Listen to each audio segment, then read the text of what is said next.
Hello, friends. So happy to have you here with me today at Radical Joy. If you've been here before, welcome back. If this is your first time with us, well, we're glad you're here. Each Wednesday, I'm here with you talking about things that weigh on my mind and heart, hoping if you're dealing with something similar, we can adjust our perspectives as you listen. The more people I meet and the more places I go, the more I realize how important it is to make people aware of the fact that there is no shame in enjoying the parts of your life that are incredible. It's time for some radical joy. And this week, the three fingers pointing back at me are for words. Have you met that person? Have you met that person that you're doing the things with your life that you've always wanted to do, and someone will come up to you and say, well, that must be nice. Or they'll say something to you like, well, in my next life, I will. Or, gee, I wish I had that kind of money. Gee, I wish that I had that kind of time. Well, I wish I was still single. If I were younger. All these qualifiers, literally all of these things that do nothing but excuse us from doing the things that we want to do, for chasing after the things that we have or want more of that we do already have.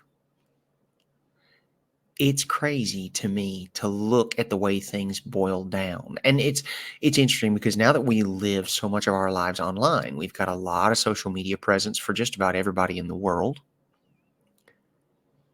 Not only do we hear the conversations, we can actually go back and reference these conversations. It's like, well, that's not exactly what I meant. Well, I'm looking at it. That's what you said. Okay, but what I meant was, okay, then perhaps you need to say what you mean. Or perhaps if it's one of those things that has just a few ways that you could interpret it, perhaps we should be incredibly clear, or maybe we shouldn't say that in a place that is permanent, that is everywhere all at once, that is so easily accessible literally to the world or anyone out there with an internet connection. Now, am I trying to quiet anyone, stifle anybody's freedom of speech, any of that kind of stuff? Of course not. That's not at all what I'm saying. If anybody was a proponent of words in their use, especially in their correctness and their clarity, hey, it's this guy right here. I want you to say it all that's on your heart, but I want to make sure that whatever message you're putting out there is exactly the way that you want it. In that vein, there are people who will read words on a screen that have no context, that have no tone, and they will color it with the way they look at the world. I'm learning this. It's a new lesson. It's one I don't love, if I'm being really honest. Because if you ask someone a rhetorical question looking for a positive answer, you should probably note that you're looking for a positive answer. I remember posting something the other day. It was something about you should run with wild abandon toward your dreams because all you're promised is what we have right here, right now. No one's promised tomorrow, and there may not be anything after this. And it was phrased in such a way that said, why are we not running? And it wasn't, it was one of those things where I guess it was implied that you're supposed to run with wild abandon toward your dreams. And instead of people being like, oh yeah, I should be doing that. For a few, it turned into, well, because I got bad knees. Or somebody actually made a list of reasons why you should not be running toward your dreams at full tilt. And, I'll be real candid. I got my nose out of joint about it. I was a little pissy.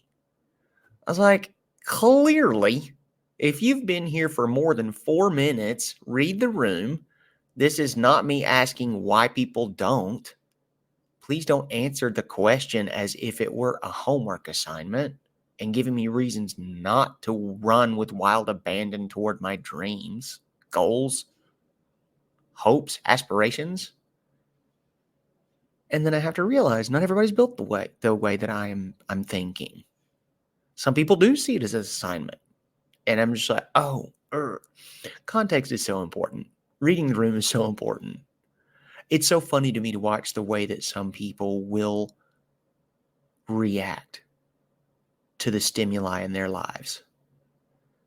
Like sometimes whenever you say things like, whatever the challenge is, it's a challenge to be better. It's a challenge to forget about the small and the weak and the the obstacles, to take note and to sidestep or work through them instead of calling attention to them.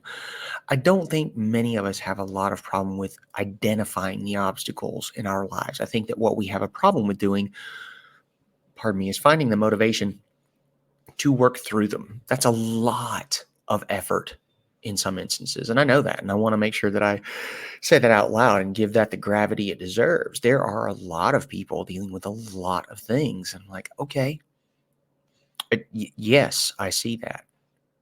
I honor it. I give it the gravity it deserves. I also want to make sure that I give you the praise you deserve and the pride and the laurels for continuing to work against these obstacles in opposition to the things that are put in your way between you and your dreams.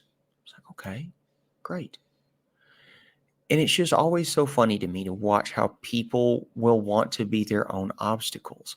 Our fear of success is a very, very real thing, okay? Our fear of overcoming is huge.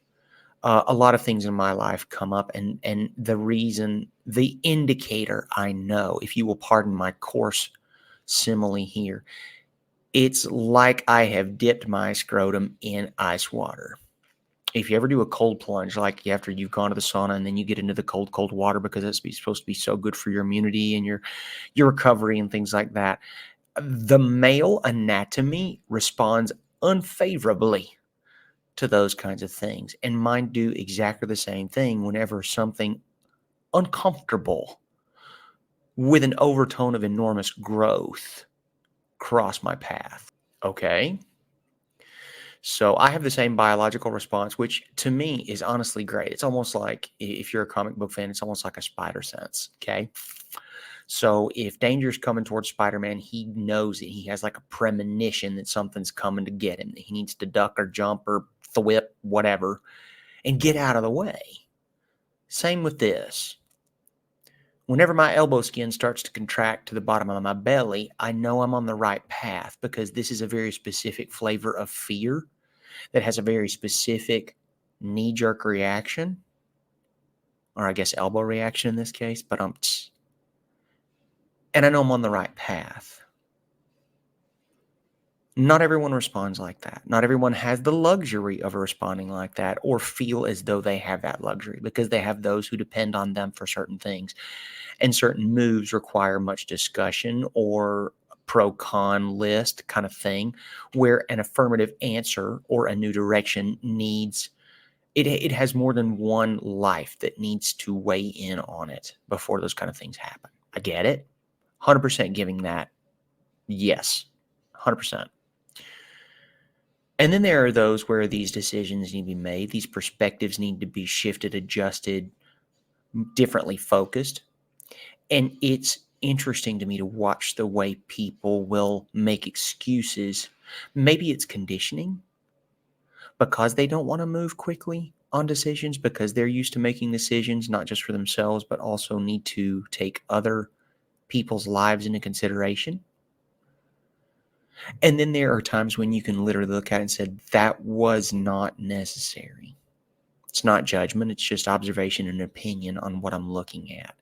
You don't have to be that way with this.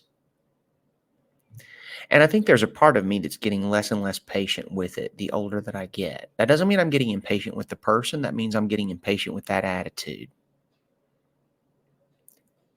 I used to get real bent out of shape. I've got a lot of friends in my life, and I feel very fortunate that many of them come to me whenever they have things that concern them, that weigh on them. And I get to share in that burden, and that's wonderful to a point. We talk about things, we discuss things, I ask them how they're feeling about it, exactly what it is in their heart and their mind. What's the first thing that comes to mind when they talk about this with me?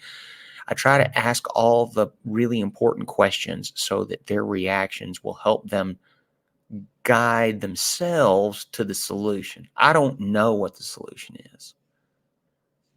The less stupid I become, the older I get, the more I realize that their lives are their own to live. The best I can hope to do is shine a light on the things that I see as not serving, and give them more information so that they can perhaps not deal with that problem like they have been, not like they've been used to dealing with it.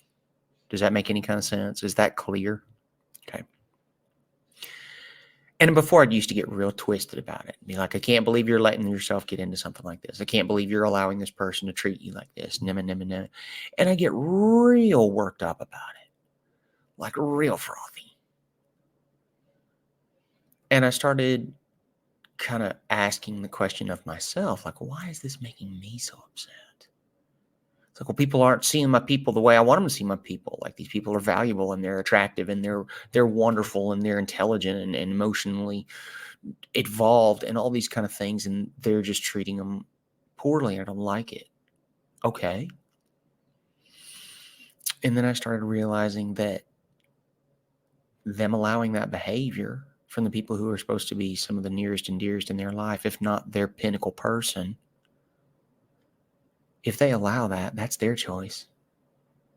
Just as much as it is their partner's choice to be ugly to them.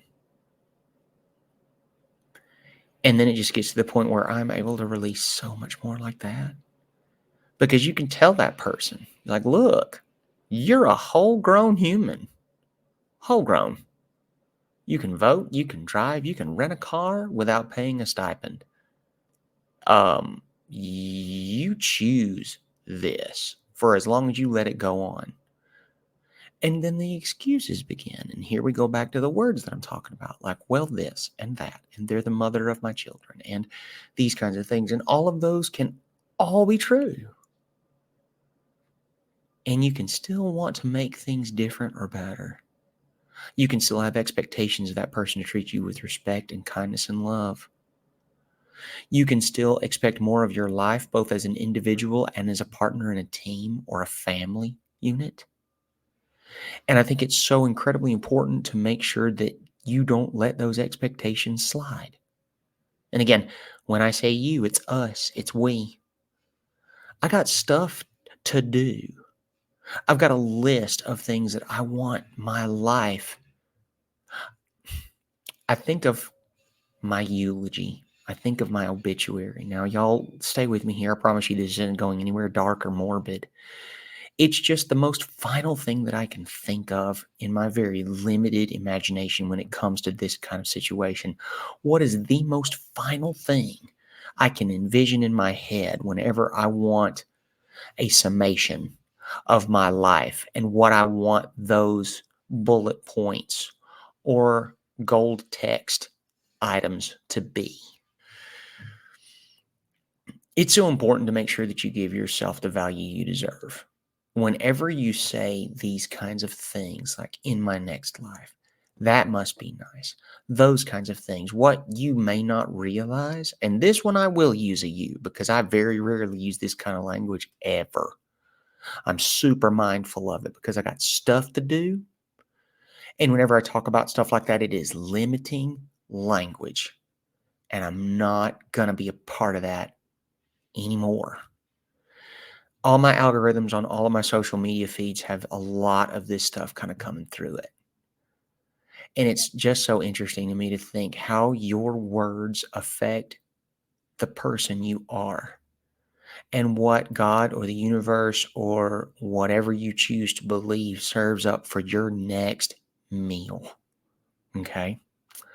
Limiting language continues to block yourself from as much abundance as you could possibly hope to receive from the all-knowing, all-seeing, infinitely supplied goodness that surrounds and connects every single one of us. And whenever you start to use vocabulary like that, what it is telling any ears that are listening, any hearts that are picking up on whatever it is that we're putting out, you are sending a message that says, I don't want this. I am incapable of handling this. I am ill-equipped to deal with this abundance, this largesse. I don't know what to do with it. And instead of learning or trying to figure it out once it lands in my lap with bone-crushing fecundity, I'd rather just not deal with it.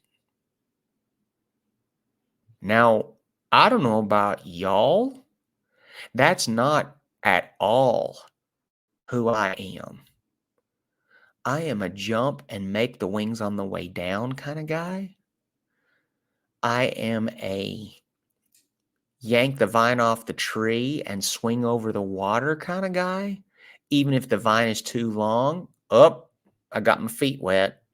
If it breaks halfway across, up, I got my butt wet. It is far from, up, the crocodile ate me. Though there may be crocodiles in that river. It's one of those things where you just kind of have to trust that what is meant for you is yours. What is meant for me is mine, and that there is more than plenty to go around. We so often default to a sense of scarcity because we've been kind of led and conditioned to feel that way. And I promise you, it's not like that. In some things, yes, because again, there's somebody out there that's willing to say, well, you say that, but, and then they want to give me bullet points about why I'm wrong when I say that. It's like, how about we treat this like a play? There are certain things that will happen on a stage. We call it the willful suspension of disbelief, where we put our limiting ideas, perspectives, outlooks to the side just for a finite amount of time and go with whatever the voice, the actor, the performance is telling us. We're taking a journey. Now, whenever that finishes, whenever the curtain comes down and the lights go up and you grab your playbill and you head for the door, you can pick up all of that realism that you want. While we spend this half hour together, what I would love for you to do is go with me, okay? Right? Instead of wondering or trying to find a way to fight what it is that I'm attempting to explain, how about we find, again, just for a very brief amount of time, we only have like maybe half an hour, 40 minutes every week together. If you come back and listen to this with me, and if you do, thank you. I love you. I appreciate you so much. I hope this is helping you the way it's helping me. I love, love, love our time together. Go with me. Roll with it. Put down all of that other stuff for literally half an hour. I know in my gut that if you're listening to this in the car, especially if you're in Alabama or if you're in New York on the subway or if you're wherever you are, that the journey that you're taking is going to take probably 15 to 20 minutes. And here, hey, I'll admit it. I listen to this myself on 1.25 tabs. I do 1.25x. I absolutely do. I try to keep this kind of slower paced. I talk easily 25% faster than this in real life. And sometimes you'll hear me, especially whenever we have a guest here on Radical Joy, you'll absolutely pick up on it. Whenever it's just you and me talking, I talk a little slower just because I think that my brain can keep up with this mouth. And the things that roll off and roll out are a little bit better constructed, are more patiently executed, are more thoughtfully prepared and presented to the folks that I consider friends. I promise you the stuff that I want to put out here are things that continue to help me and build me into a bigger, stronger warrior. If it doesn't serve you, great. I'm just asking that instead of immediately putting up a wall or a block, that you just let it wash over you. If there's anything in these ideas, in these discussions at all that have any nourishing tidbits in them, any nutrients at all that are going to make you stronger or help you in your daily journey, I'm not asking you to fork and knife it. I'm just asking you to let it sort of wash over you. And instead of being like a cheetah on the savannah, I would like for you to be a sponge in the bay. Does that work? I hope so. Sponges grow in bays, right? They don't go after it. They don't chase it. They don't hunt, right? They just go with the flow. It flows in, it flows out, it flows through. What isn't useful continues on the current. What can be used for nourishment and sustenance stays within the organism. That's all I'm asking us to do. I'm not trying to put any more importance on this than it deserves. It's important to me. It makes me feel amazing whenever I get another episode out for everybody. But if I'm being super candid with myself while you listen, this is as much for me as it is for anybody. Your words matter. Your words are driven by intention and attitude. You don't just open your mouth and they fall out. You have something to communicate. We have an idea to get across. It's almost everything we say has a sway and an influence, if not on ourselves, because we are always listening to our words, whether actively or passively. We are always listening. We are always our own audience. With that in mind, please be very careful about the type of language that you use. I saw this creator on TikTok. I love TikTok. If you have judgment for me because of my enormous love for TikTok, by all means do it. I want to make sure you know it's not all silly dances and people whining and trying to sell you stuff. If you cultivate the right algorithm, it can be incredibly motivating and educating. Okay. Just so you know, you have to spend a little time looking for things. Use that magnifying glass feature. Search for what it is that drives you, your passion, your strength, your weaknesses that you want to strengthen.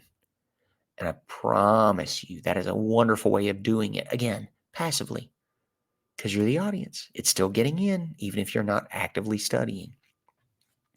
Anyway, this person on TikTok was talking about how her and her husband were having financial issues, not, bordering on ruin. It was just one of those things where, funds were always tight. They were always operating from a, a vantage point of scarcity. And it got to be sort of like a running joke between the two of them. And she was like, "Oh, it's fine. I'm rich." Or, "I'm not worried about it. I'm rich." Or, "Oh, it'll all be fine. I'm rich."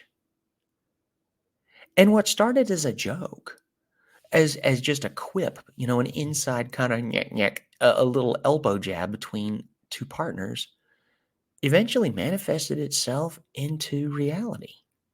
And I just used that M verb, manifest. Oop, yep. So, yep. If we want to get woo woo with it, let's do it. Hey, here's something too.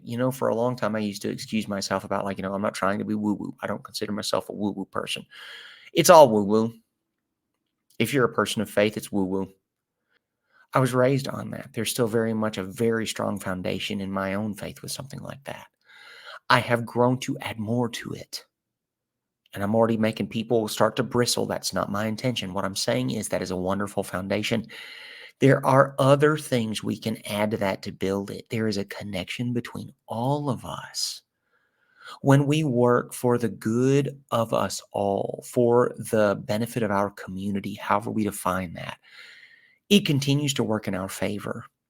That goodwill, that strength, that love that continues to connect us all, these bonds. I see these beautiful, sparkling, brightly lit filaments that literally connect us from person to person, soul to soul. It's there. It's part of the gig. It really is. It's one of those things where there is a force, however you choose to look at it or define it, or some people don't at all. It's like, okay, I'm going to have to give that the respect that it deserves. It's not where my faith lies, and that's okay too. Your words are our way of dealing with that connection from person to person on a cerebral level. Whenever we haven't entirely trusted the process of the connection that already exists in those brightly shining filaments that I described a moment ago. If you have others, great. They're welcome here, included, invited, etc. I don't want to step outside my knowledge base or zone. I want to stay in my lane, and I just want to say that these are the things that move me along. And the more that I learn and the more that I look, because I ask myself these questions, there's a certain base, and then there are things that continue. Like there's something whenever we're working with clay and we're making the bricks and we mold them and we fire them, and now they have built the foundation of this beautiful building that is our lives. The more we learn, that is the clay, that is the wetness, that is the building block, the same material that we use to build the foundation. It is simply softer and wetter because it is newer. Once it has been put through the fire of our experience, it will also become the hardened, durable strength of this edifice that is our lives. And we will continue to build it higher. And if we're really wise, I think we're also going to build it deeper. It's not just the walls, but it's also the sub walls and the flooring and the ceiling and the framing and the things like that that continue to build to make sure that as we build higher, it continues to get stronger. Because it's not just about how high you can go, it's about how strong you can make it as you climb. The higher you go, the more you have to concern yourselves with things like wind and weather, because the higher you get, the more people will notice. And there are people out there who will try to knock you down. And I would like to think that it's more incompetence than malice. They just don't know any better. They're still on their journey. They're still trying to figure out what it is you've got and how they can implement it into their own lives is the choice I'm making. Sometimes it's not that. I would love to give them the benefit of the doubt. Knowing that these things are out there and they are more force of nature than they are trying to protect yourself against others that are supposed to be part of our community. How do you build that? If you build that in respect to weathering the elements instead of defending yourself against someone who's supposed to be a part of our connected whole, will protect you from ill feelings as well as make them less of a threat. If you treat it as a situation and not a person, if it is a phenomenon to be avoided instead of a person to be ignored, that helps both you and the person. If there's nothing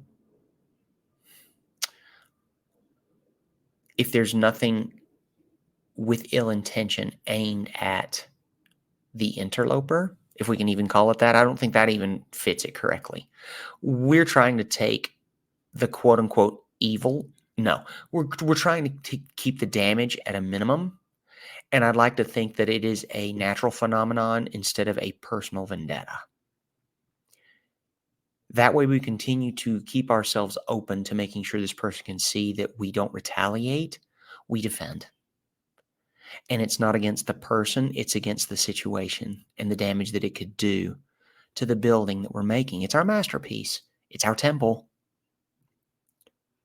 We make reference to that occasionally, that my body is a temple. It's like, okay, and then of course, what's the next thing? What when I say that in the year of our Lord 2024, there are at least two ways that you can go with that. Number one, you see some person who eats right, drinks a lot of water, tries to get enough sleep, spends time actively. And then I'm almost immediately reminded of a joke. Yes, ancient, crumbled, and probably covered in monkeys. And yes, it's funny. It's clever. It really is. It's also disrespecting your temple. Now, am I saying that you have to take everything as some kind of like life or death situation? Far from it. As a matter of fact, the last episode that I recorded was literally the theme was it ain't that serious. I want you to make sure, I want us to remember that the words we put out there have intentions behind them. And if we treat our temple as if it were a ruin, instead of the place where we pay homage to the spirit that lives within it, eventually that will start to wear on the foundation of our temple.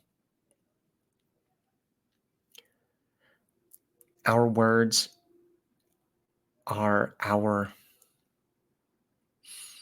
there are satellites. If you were a planet, your words would be your moons, your asteroid belts, your rings, your clouds. They're what you send into the ether to carry your ideas to the rest of the world.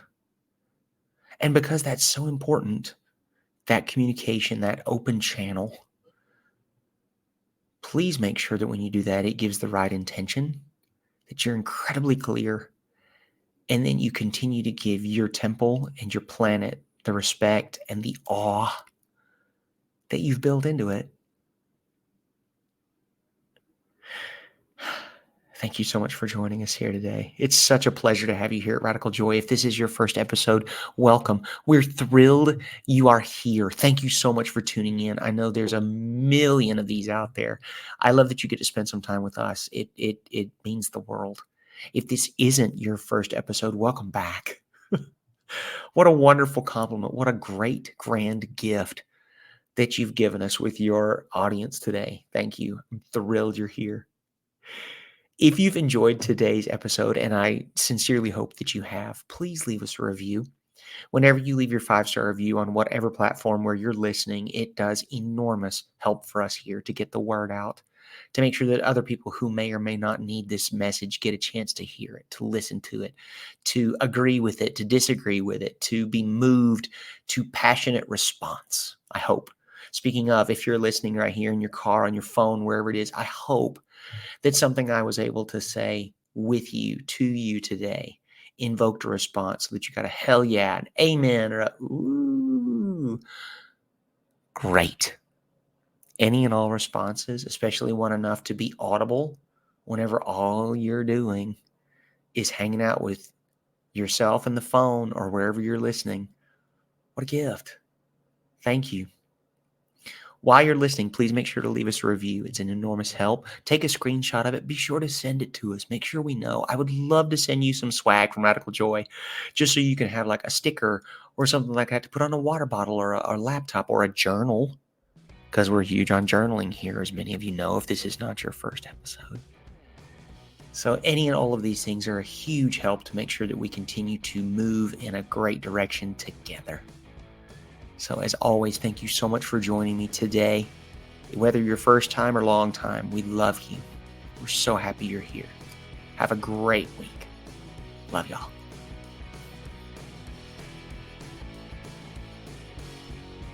The bottom line is, use your words, friends.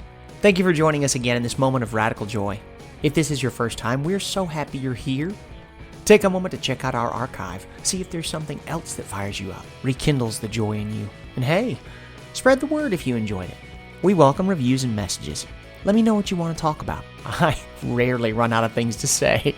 So if there's something on your mind or heart, I want to hear from you. Don't forget, there is no shame in joy.